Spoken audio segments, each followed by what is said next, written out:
I'm Sam and I Do Design, and welcome back to Design in Process. It has been a long time since I've done the last video. You look well. So because it has been such a long time since the last video, I'm just going to do a quick recap now, and then we'll head right back into the next episode as well. So to begin with, we spoke about the design process as a whole and as a theory, and we spoke about the double diamond technique.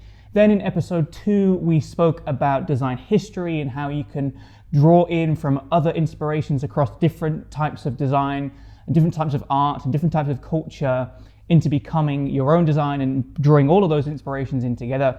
And then in the third episode, I spoke with Anfisa, and we spoke about making user maps and user journeys and really understanding the user. In this episode, I'm going to actually start to talk about the design that we're going to do. So those first 3 episodes, I hope, was a good basis for theory for you guys. I hope it pointed you in the right direction to go and look at more about design theory. From now on, we're going to actually start looking at designing and doing the design. So I think it's time to talk about the company that I will be working for and the company that I will be designing a product for. And that company is Gantry Designs. Now, I've already designed a light for Gantry Designs. You can go and check it out at the website. And the process of Gantry Designs is designers across the world will submit their designs. They will submit the small iterations and the sketches first. And then if it is accepted on Gantry, then the designers go away and model it in CAD and make it ready to print, because Gantry make 3D printed lights. So once Gantry has the 3D printed files, the designer's job is effectively done. Gantry then takes this on a royalties basis and distributes it, they market it, they manufacture it, they ship it, they sell it, and they become the customer interface for the designs. So Gantry has an online store where you can go and buy all of these different designs. But the thing is, because of the way the company is set up, it means that you can have amazing design for really cheap. Like, it is insane how cheap 3D printing has become. You can have some amazing designs for under $100. My light that I designed before, weight is $98, so you can get weight for $98. So the goal for this series, now that the cat is out of the bag, is to design a light for Gantry to go on their marketplace, and you guys can buy it at the end as well. But there is a catch: Gantry only sell in the US and Canada for now. But the way around that is find a pen pal in the US or Canada, they buy it and they ship it to you. You pay for the extra shipping, but that is how I know people have done it in the past. So if you're outside of the US and Canada, that is the way to do it. So in this episode, that's a very long intro to say, I'm going to take you through some advice that Anfisa gave me last time. We're going to go through and understand Gantry as a company, and we're going to then start designing for the users, like we said with Anfisa last time. The other thing that I realized after speaking with Anfisa last time was all about the user and how we can design for the user in mind and not designing for ourselves, which is really good advice, and everyone should always take that advice to the word because it's very important. But on this particular occasion, I'll be designing for Gantry and designing for people who would buy from Gantry. So they are design minded, they are interior design minded, and they enjoy minimal design with character. And actually, what that describes is me. So in this instance, I will actually be designing for me, which means that I am my own persona, and I know what my interests are, and I know what my motivations are, and I know what my criteria are for good design. So the conversation with Anfisa was really useful last time, but on this particular occasion, it will be me that I am designing for. So to begin with, what we're going to do is check out the Gantry website and just get a broad idea of what they are as a company. And luckily, because I've designed for them in the past, I know quite a lot about them as well. I've spoken to them on Skype. And it would be really great to speak to them on Skype now, but it's a Saturday in the UK and they're still asleep in America. So we're going to make do with going on the website and checking out what they are all about. And you can see already the amazing image of their lights. They are really nicely designed. And if you scroll down, you can see that they've been featured all over the place. And they've just announced some new colors as well, which I think is really exciting. And my lightweight is now available in Midnight and Forest as well. So that's really exciting for me. And as you scroll down, you can see that they are specialties in 3D printing and the designers as well. So if we click on designers, which actually that was my picture, that was a photo of me, you can see that on the landing page, we've actually got a big photo or a render actually of weight. Let's scroll down to see some other designs because we're sort of getting an idea about what types of designers they're having on board. And you can see that actually it's quite minimal in terms of the design. Obviously they're all 3D printed. It's nice warm light that it generates as well. And we're getting a really minimal vibe from all of these images that I really like as well.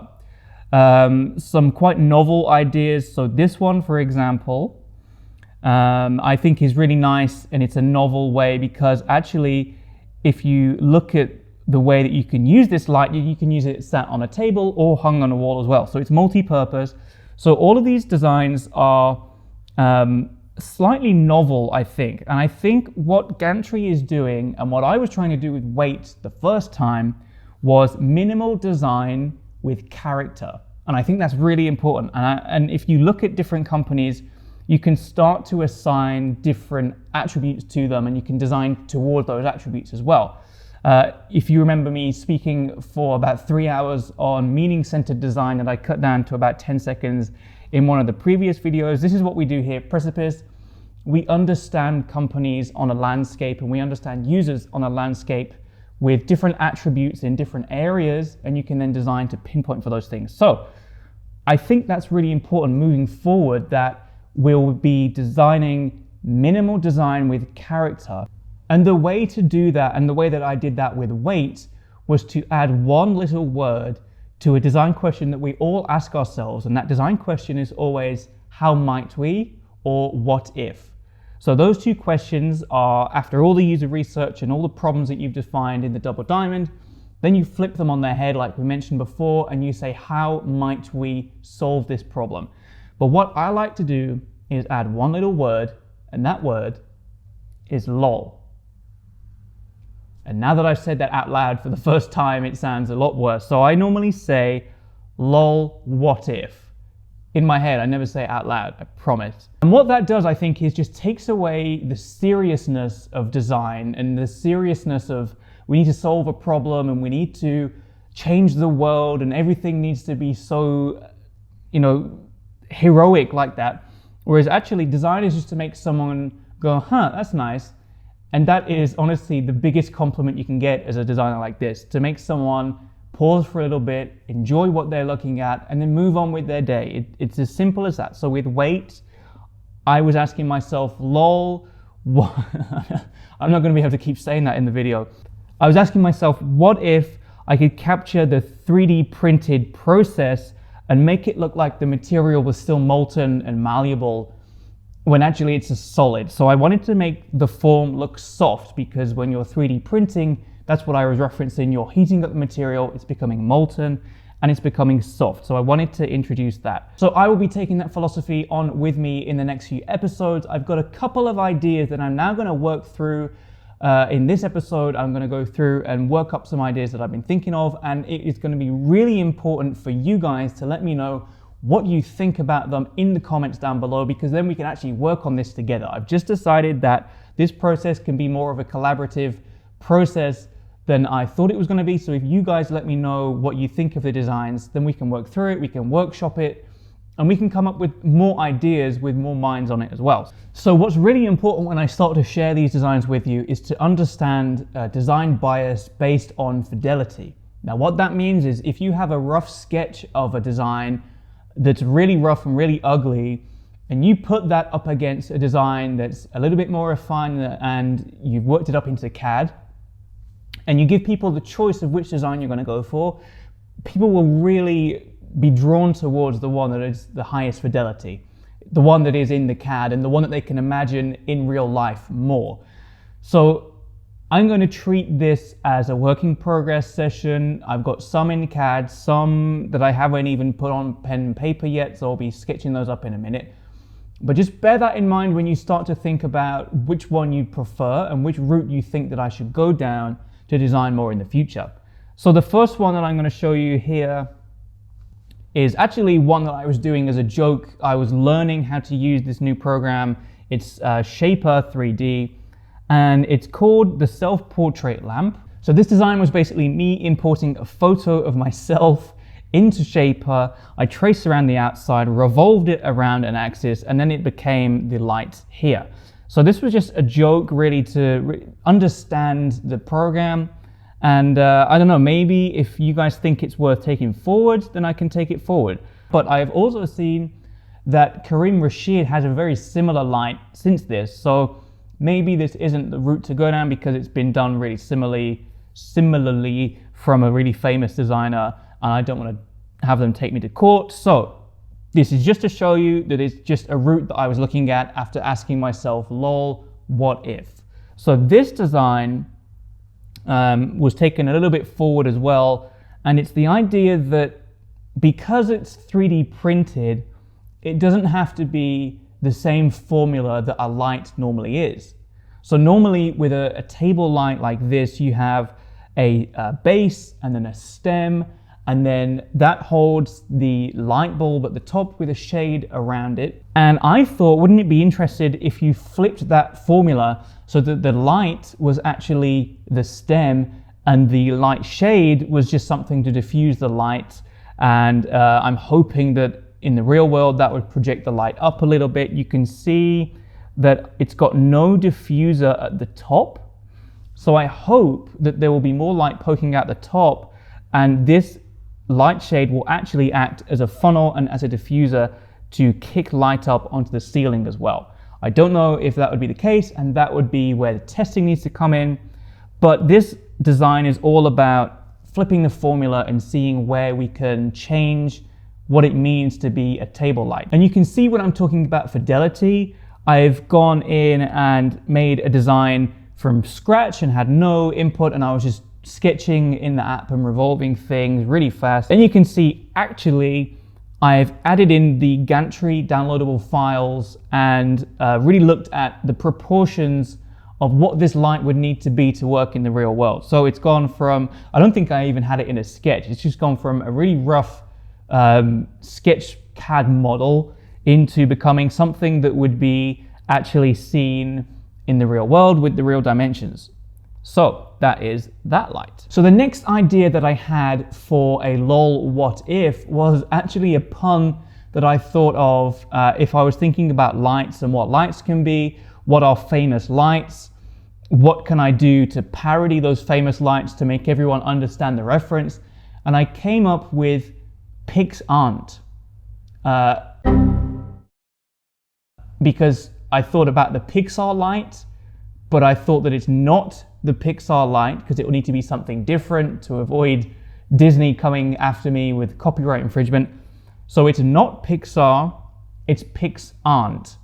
And that's what I'm going to be sketching up right now for you guys. So we're going to jump into Procreate, which is my sketching app of choice. Okay, so what I've done is I've gone onto the internet, I have searched Pixar light, and now I've got the silhouette that I want to try and replicate and reference so everyone understands the reference, but not too much so that Disney doesn't come after me and tell me that I've infringed their copyright.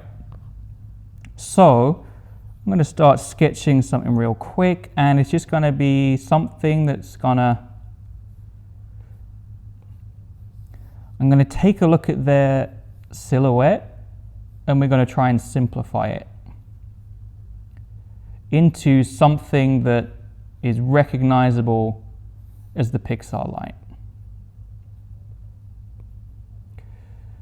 And this is why designers don't show their iteration process so much, because it takes a long time to come up with something that looks like what you want it to come up with. So actually, let's just say it needs to start in the middle, come out more, a lot more this way. Maybe I'll time lapse this bit because it's going to take a while to come up with something, I think.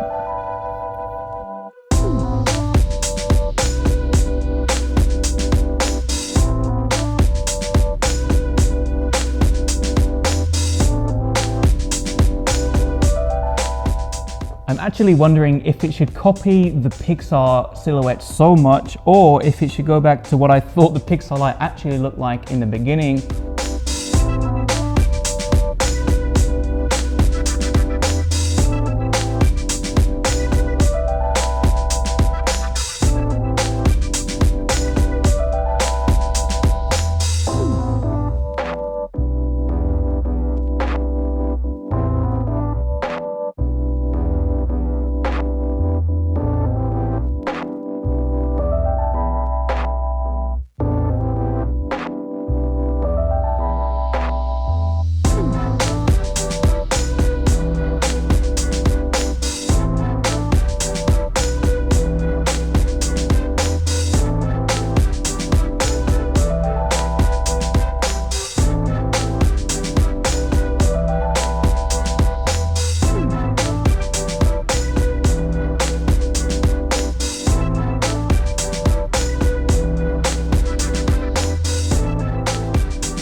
So what I'm trying to understand at the moment is what proportions and also what angle of the light is going to make you think of the Pixar light, and whether or not that means it's tilted back as it's looking to the left or right, or tilted forward.